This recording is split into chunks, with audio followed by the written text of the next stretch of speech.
President of the 79th session of the United Nations General Assembly, Ambassador Philemon Yang, United Nations Secretary General, Mr. Antonio Guterres, Excellencies, Heads of State and Government, distinguished delegates, ladies and gentlemen. I congratulate you, Ambassador Philemon Yang, on your well-deserved election as President of this session of the General Assembly. Mr. President, I welcome the choice of your theme, Unity in Diversity for the Advancement of Peace, Sustainable Development, and Human Dignity for Everyone, Everywhere, which resonates with the core principles of the 2030 Agenda and aligns closely with the core values and mission of the United Nations. Excellencies, the world is at a challenging moment and in a most precarious international security dispensation. The promise of the United Nations Charter to save succeeding generations from the scourge of war has been profoundly shaken. From land to sea and from air to the outer space, global peace, security, and stability are increasingly under threat. Conflicts and tensions pervade every frontier, undermining the collective security that international cooperation seeks to uphold. Cases of polarizing narratives, factionalism, social upheavals, organized crime, war, and stockpiling of weapons of mass destruction are at an all-time high. Great power rivalry is intensifying, provoking regional competition and inducing geopolitical and geoeconomic realignments and tensions.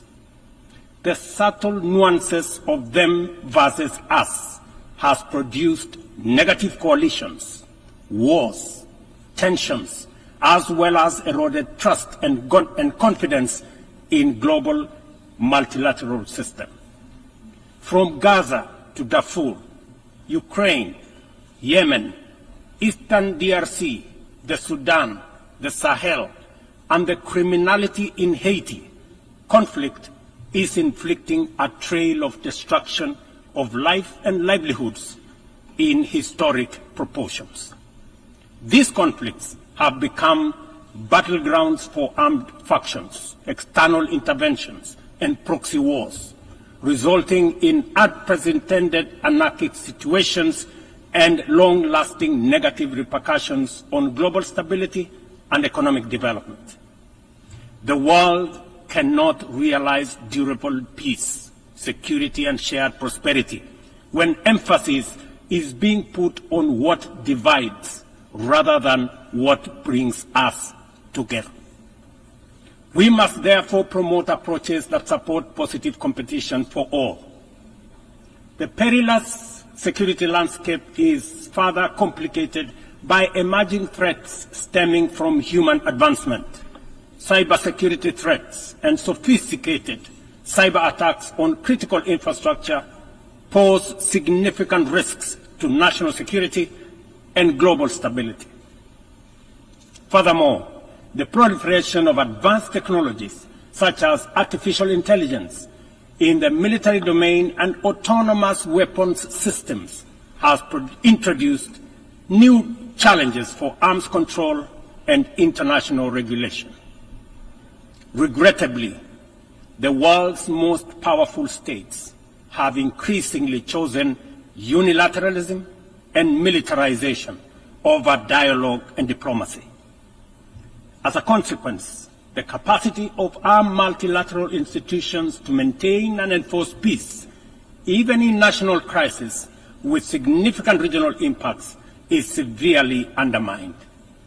Even worse, a resurgence of nuclear arms race, buoyed by the intensifying geopolitical rivalries and tensions, has made the possibility of a catastrophic nuclear warfare a real possibility. Our vision of a world free from nuclear weapons and other weapons of mass destruction is dying incrementally. We must not sit back and leave the future of upcoming generations to faith. We must intentionally rise to the occasion to meet the challenges of our time by reaffirming the core values of the UN Charter. We need to muster the political will and collectively reinforce our diplomatic efforts to confront the security threats through comprehensive, multi-pronged, and context-specific approaches. Excellencies, Kenya's commitment to international peace and security is unwavering. We continue investing in efforts that promote stability and harmony both within our region and beyond. We are committed to continuing to mediate, facilitate, and support peace initiatives and processes in our region, contributing to regional peace operations and the UN peacekeeping missions. Through our participation in the Africa Union Transition Mission in Somalia, we have stood side by side with our sisterly neighbor, Somalia, in their fight against Al-Shabaab. We are proud that Somalia will soon take up a seat as a non-permanent member of the Security Council, underscoring the tremendous progress achieved in consolidating peace and stability in that country. The UN must, however, continue to support Somalia in forging an agreement on the post-2024 security support. Kenya welcomes the adoption of the Security Council Resolution 2719, establishing a framework for financing Africa Union peace support operations through UN-assessed contributions, thereby enhancing our collective peacekeeping efforts. A well-funded AU peace operation are not only an African priority, but a global good, considering the complexity and interconnected nature of emerging threats to international peace and security. Earlier this year, and at the request of the leadership of South Sudan, I launched the All-Inclusive Tumaini Initiative, bringing together the warring parties and the political leadership of South Sudan to address the root causes of the protracted conflict in that country. I commend the leadership of South Sudan and all the participating parties for their commitment to the peace process. I also thank all regional and international partners for their unwavering support, both political and financial, to the South Sudan Tumaini Initiative. Ladies and gentlemen, at the last General Assembly, I announced Kenya's readiness to lead a multinational security support mission to Haiti at the Haitian government's request. Following the Security Council's authorization under Resolution 2699, Kenya has deployed 382 specially trained police officers to Haiti. Just a few days ago, I had the opportunity to visit Haiti, witness the work of our officers in the field, and observe remarkable progress on the ground. Our support for the Haitian National Police has significantly advanced the pacification of cities and towns, protected critical infrastructure, and relieved many communities previously held captive by criminal gangs. I also commend Haiti's political leadership for forging an agreement and a promising roadmap towards free, fair, and democratic elections. We are deeply grateful for the financial and logistical support from the United States, Canada, and other member states that are shouldering this heavy burden. This has been critical to the MSS's deployment thus far. However, Kenya and other Caribbean and African countries are ready to deploy, but are hindered by insufficient equipment, logistics, and funding. I appeal to all member states to stand in solidarity with the people of Haiti by providing necessary support, either directly to MSS contributing countries or through the UN Trust Fund. I must emphasize, however, that Kenya will deploy the additional contingent towards attaining the target of all the 2,500 police officers by January next year. The progress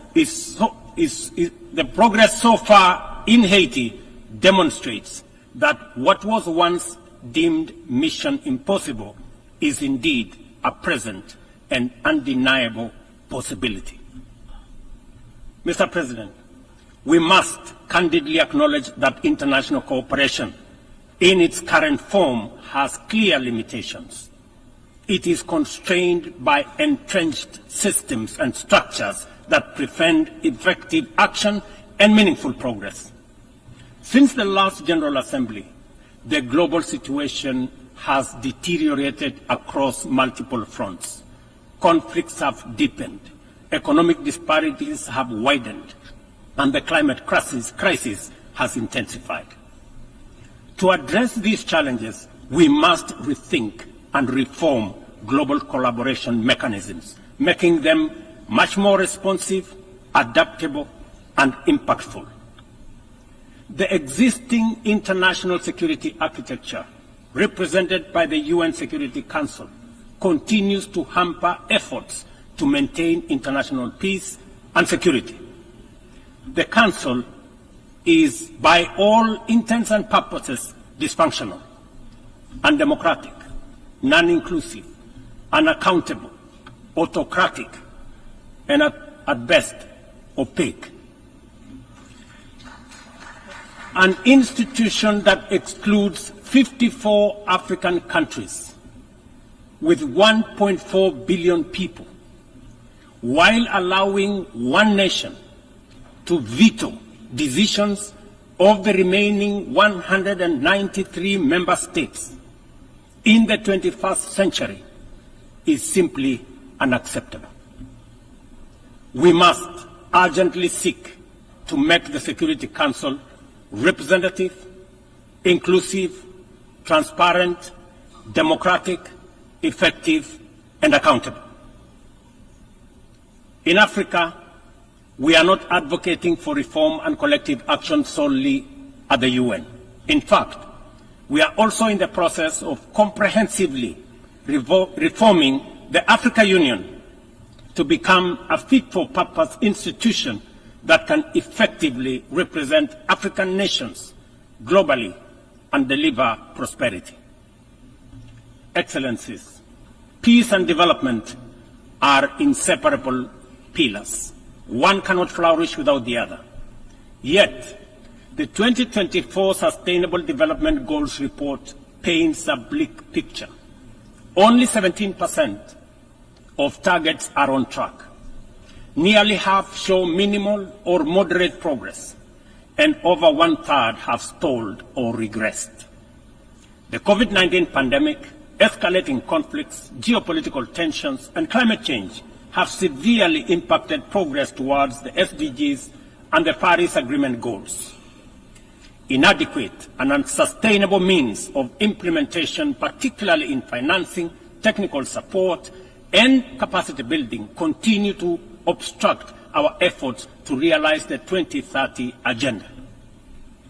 Biased methodologies employed by credit rating agencies further disadvantage African countries, making it more difficult to access affordable financing from international capital markets. Additionally, unilateral economic, financial, and trade measures not only impede the full achievement of economic and social development, but also undermine the principles of international cooperation, mutual respect, and sovereignty. Let us pause and reflect on the true significance of this predicament. Many countries in the global south are forced to choose between buying medicine and hospital equipment or paying their debt obligations, and between buying textbooks for school-going children or paying their debt obligations. They are forced to choose between hiring teachers and making sure that there is equipment in schools, or paying their debt. I can go on and on. This is not an abstract illustration detached from daily reality, but the normal experience of millions of ordinary people. One must wonder what goes on in the minds of those who prioritize economic returns over people. Ladies and gentlemen, what really happened to humanity? Addressing these deep-rooted challenges requires transformative changes to build a more equitable and resilient global framework. We have outlined many of these solutions in the Pact of the Future, demonstrating our clear understanding of what needs to be done. However, we have yet to master the political will necessary to turn these commitments into action.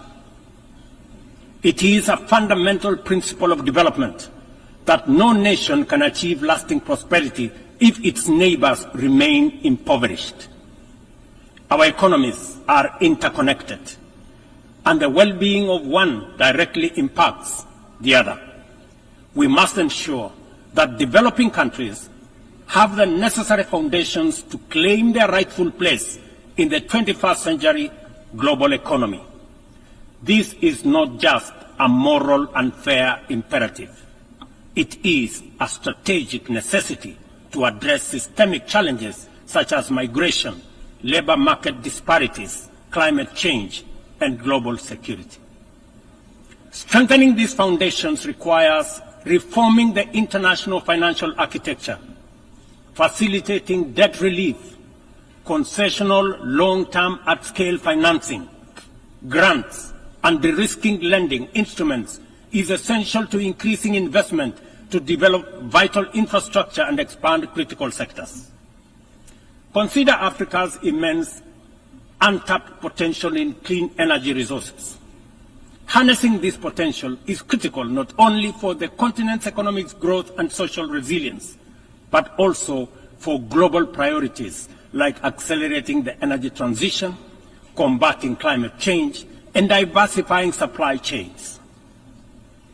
Energy-hungry industries such as data centers, mineral processing, and manufacturing are seeking clean and affordable sources which Africa can provide in abundance. Yet, out of the 500 gigawatts of renewable energy added to the global mix in 2023, Africa accounted for less than 3 gigawatts. How is this possible, given the continent's vast natural resources, skilled workforce, and massive energy needs? We cannot allow Africa to be left behind this time round. Affordable financing is essential, but so are transformative policies and inclusive fair trade practices, market access, inclusive international tax cooperation, technology transfer, and capacity building. This is why, at COP28, we launched the Africa Green Industrialization Initiative, aimed at unlocking investments for the continent's immense opportunities.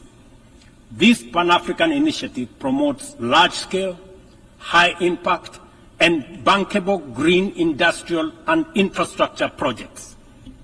Next month, in Nairobi, we will host an investment forum for the Accelerated Partnership for Renewables in Energy to attract investments for the untapped potential in solar, wind, geothermal, and hydropower.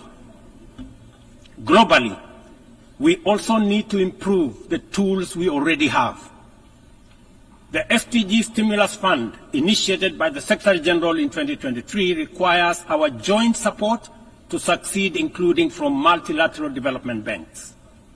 Similarly, replenishing the International Development Association, IDA, is essential to provide concessional loans to the world's poorest nations.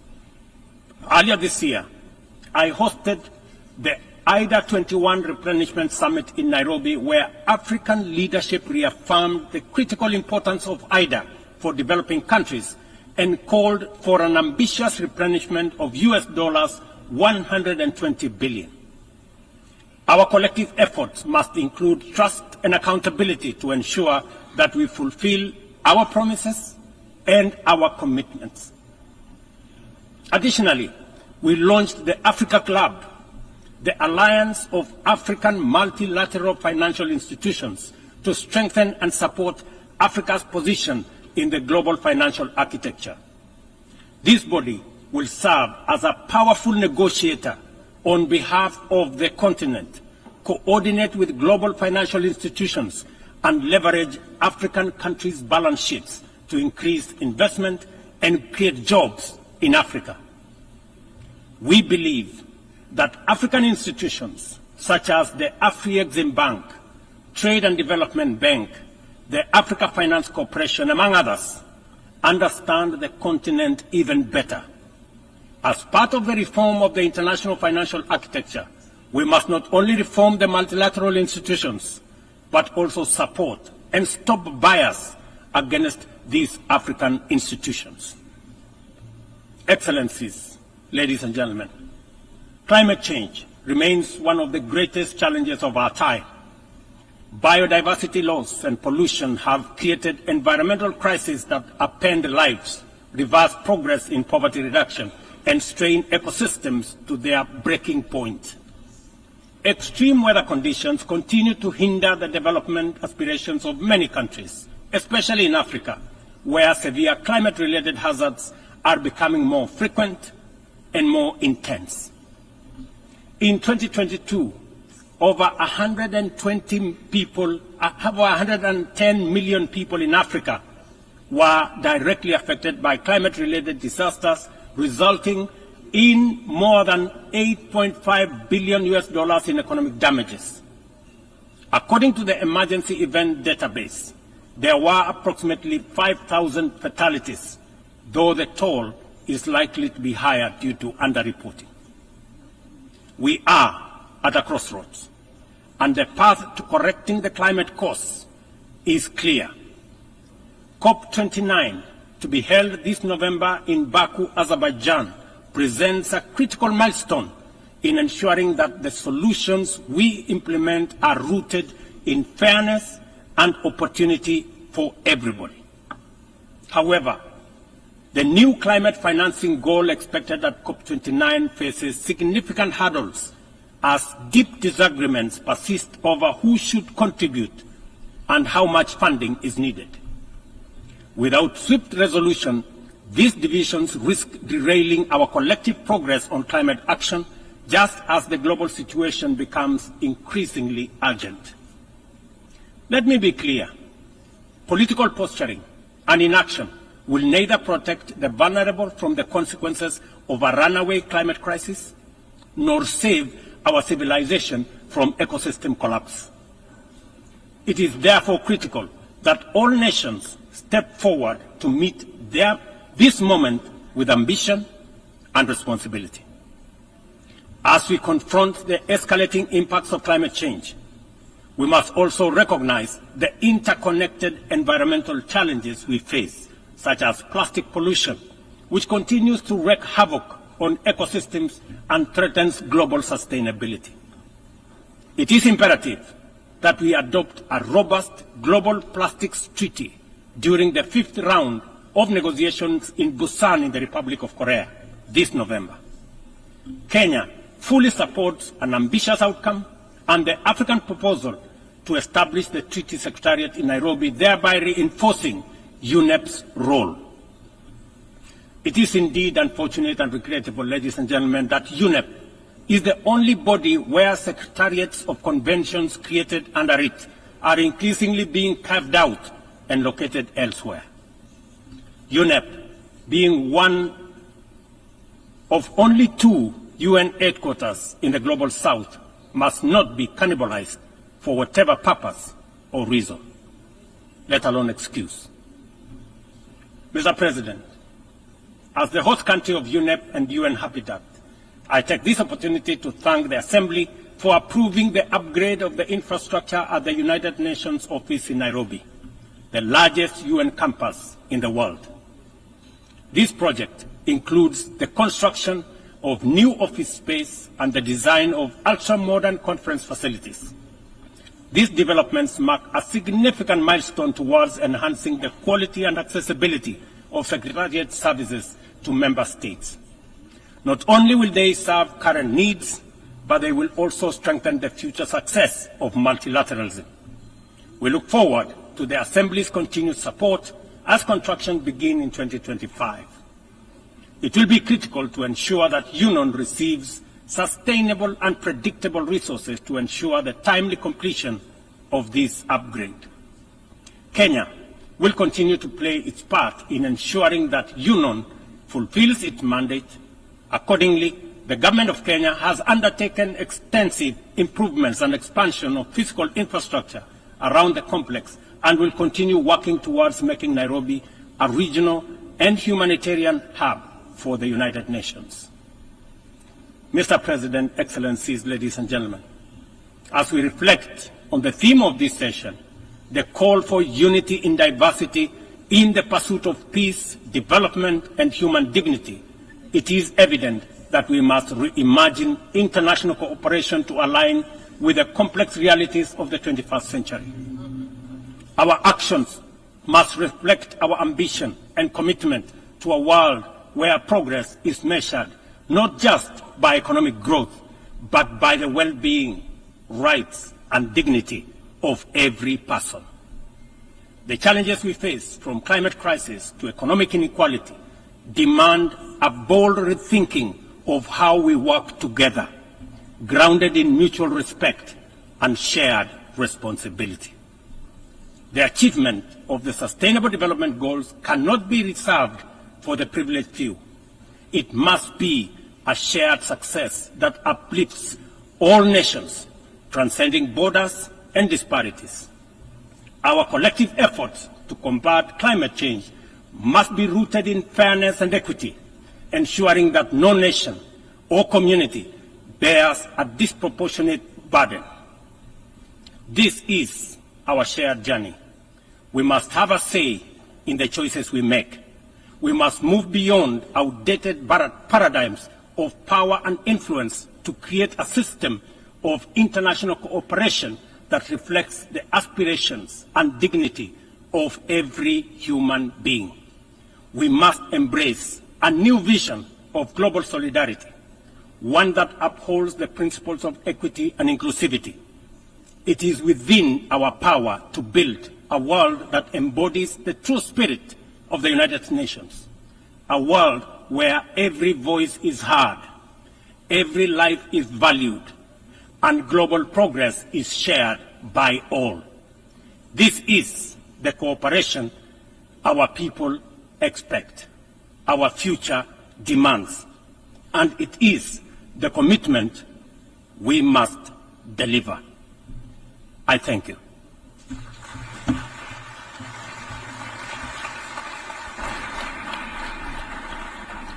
En nombre de la Asamblea, on behalf of the Assembly, I wish to thank the President of the Republic of Kenya